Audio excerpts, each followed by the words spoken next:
O i dashur vëlla musliman, ti bëjmë një di muhabet Allah Islam që këtu.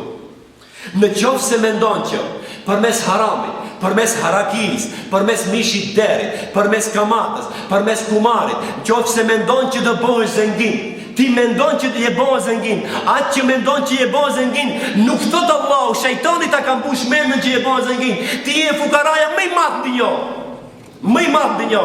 Nuk ka zengin me dera dhe me alkohol. S'ka zengin. Në Kur'an s'paku dhe në Islam, Allahu nuk i njeh këto kategori zenginësh. Nuk i njeh. I dashur vëlla musliman, qoftë se mendon që me këto harame do hish në xhenet, nuk them kur, sepse Allahu nuk ka thënë kur, por pendohu sa më shpejt, se 200 euroja halal është shumë më mirë se 2 milion euro haram. Po di dashur vëlla musliman, se jeta është aq e shkurt sa që mendja s'ta merr. Azraili prej katit të 7 të qiellit deri në dynjë për të ta marrë shpirtin ti dhe mua i duhen 5 sekonda. Hiq ma tepër. Ja sa i vlefshëm je ti edhe unë. Hiq ma tepër. Ti edhe mu nga ahireti në nda vetëm 5 sekonda. Edhe hes puno me mish deri dhe markon. Pse?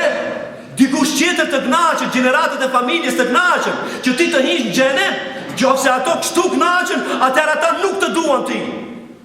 Pse nuk të duan? Sepse nuk të tërheqin vrejtjen. Bravo, shumë keni vrejtju. O familja ju shumë zengina bo. Ato të pare tu nuk ishin e kushet i farburash. Ato bash ato kanë qenë bura. Me 100 euro kanë rritë fëmi halal, këto me 100.000 euro duhet të rrisin fëmi haram. E ata s'pas kanë qenë bura. Ki qenë ka bura? Që Allahu në çdo 15 faqe në Kur'an ta përmendën derin që është haram. Në çdo 2-3 faqe ta përmendën që rakia është haram. Në çdo 2 faqe ta përmendën që kamata është haram. Ku shkon më?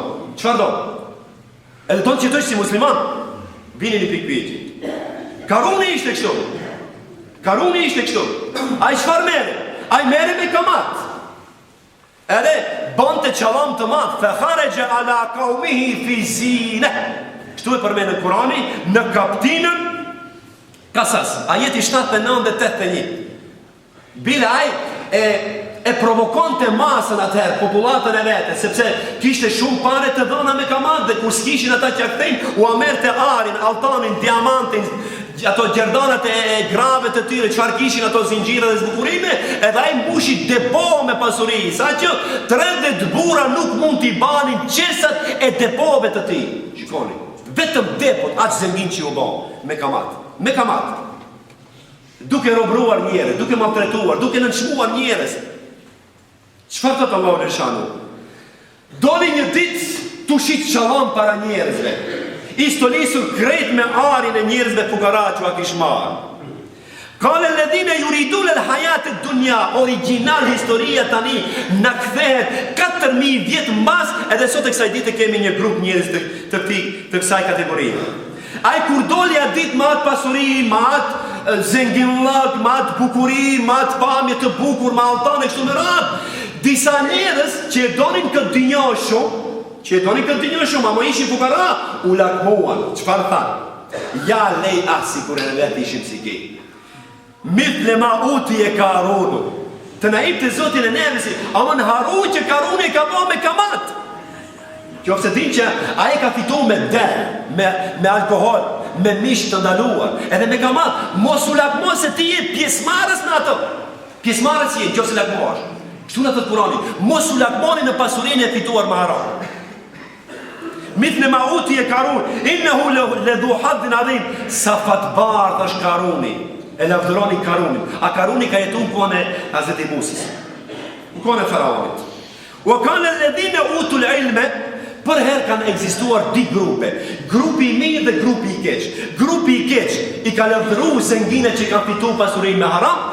Grupi i mirë i besimtarve e kanë shajt, e kanë kundërshtuar monirën se si zenginat e fitojnë pasurin. E kanë shajt.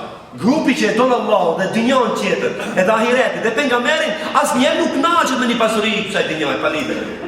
Bile, duhet të reagoj, edhe reagojnë. U e kale ledhine utu le ilme, atiri që i është të dhanë dia, du me thonë, vetëm të diturit e këti populli do mund t'i balansojnë gjërat, halalin dhe haramin, të ndajnë definitivishtë. Kështu Kurani e përmendën. U e kale ledhine utu le ilme, Ndërsa një grup që ne u kishim dhënë dituri, çfarë thanë ata? Wejlekum thawabullahi khair. Mirë për ju o lakmitar të kësaj dynjaje. Pse lakmoj ke karoni? Shpërblimi i Allahut është 1.000.000 herë më i mirë se ato që ja ka dhënë Zoti karonin. Shikoni grupi i mirë besimtarëve si reagon. Kështu thot. Limen amana wa amila salihan wa la yulaqaha illa sabirun. Ama kush mendon kështu? Vetëm ata që kanë besuar në Allahun edhe bëjnë vepra të mira. Por kjo thot është e rëndë, ama nuk është e rëndë për durimtarët. Nuk është e rëndë për durimtarët. Fukaraja të bëjë sabër, ama nuk e lakmon haramin asnjëherë. Sabër të bëjë, nuk e lakmon haramin asnjëherë. Çfarë ndodhi Karuni tani? Fa khasafna bihi wa bidarihi. Të nesërmen, sot e bani atë qalamin, me njëherë të nesërmen. Allahu e gëlltiti toka, palatin e faraonit, magazinat e faraonit, edhe faraonit me familjen e tij komplet. I bani rafsh me tokë.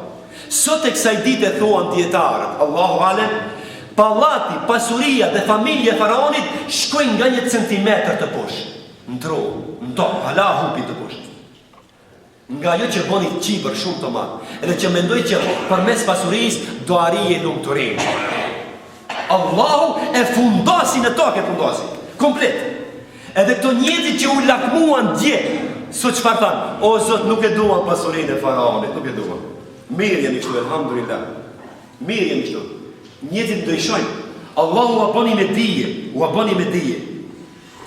Se kur vjen dënimi i Allahut, nuk ka kush e ndihmon. U bani me dije që përmes haramit nuk ka lumturi. Përmes fitimit haram nuk është rezultat i punës tënde. Edhe Karuni nuk fitoi me Allah. Ai mundua që të mburret me pasurinë e vet. I dashur Allahu musliman. Dije vetëm këtë gjë. Që pasuria, sidomos pasuria, po edhe fëmijë, el malu wal banuna zinatul hayatid dunya. Pasuria dhe fëmia janë vetëm një zbukurim i thjesht i kësaj dynjaje, e nglenxhe vallahi. Asgjë tjetër hiç. Bile dhe bar mbi supe, nëse do pyetesh ku e harxove, si edukove familjen tënde, fëmijët tuaj. Asgjë.